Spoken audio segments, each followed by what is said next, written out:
పూతరేకుల పిండి ఒకవేళ వాటర్ కనుక ఎక్కువైనట్లయితే పల్చగా అయిపోతుంది, తొందరగా మెత్తగా అవ్వదు.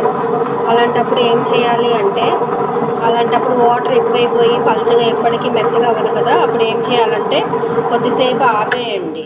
ఇట్లా ఆపేసి ఒక 15 నిమిషాలు, ఒక 20 నిమిషాలు అయిన తర్వాత మళ్ళీ రీస్టార్ట్ చేస్తే కనుక ఏం జరుగుతుందంటే, ఇలా ఆపేయడం వల్ల పిండి అనేది టైట్ అవుతుంది, కొంచెం దగ్గరికి వస్తుంది. ఆ వాటర్ కన్సిస్టెన్సీ అనేది అందులో కలిసిపోయి కొంచెం చిక్కబడుతుంది అనమాట. అప్పుడు మళ్ళీ గ్రైండర్ ఆన్ చేసుకుంటే మనకి తొందరగా మళ్ళీ పూతరేకులకు వేయడానికి రెడీగా మెత్తగా కొంచెం టైం సేవ్ అయ్యేటట్టు, కరెంటు బిల్లు మిగిలేటట్టు మనకి ఉపయోగపడుతుంది అనమాట. ఆపేసి మళ్ళీ ఒక 20 నిమిషాల తర్వాత మళ్ళీ ఆన్ చేయండి. అప్పుడు మీకు తొందరగా మెత్తగా అనేది అవుతుంది, ఎక్కువసేపు తిరగాల్సిన పని ఉండదు. ఇది ఒక టిప్ అండి పూతరేకులు వేసే వాళ్ళకి. ఒకవేళ ఎప్పుడన్నా బియ్యంలో ఎక్కువ నీళ్ళు పడిపోయి గ్రైండర్లో వాటర్ ఎక్కువైపోతే కనుక ఇది వాళ్ళకి ఉపయోగపడుతుంది. వీడియో నచ్చితే కనుక సబ్స్క్రైబ్ చేయండి ఫ్రెండ్స్. Thank you.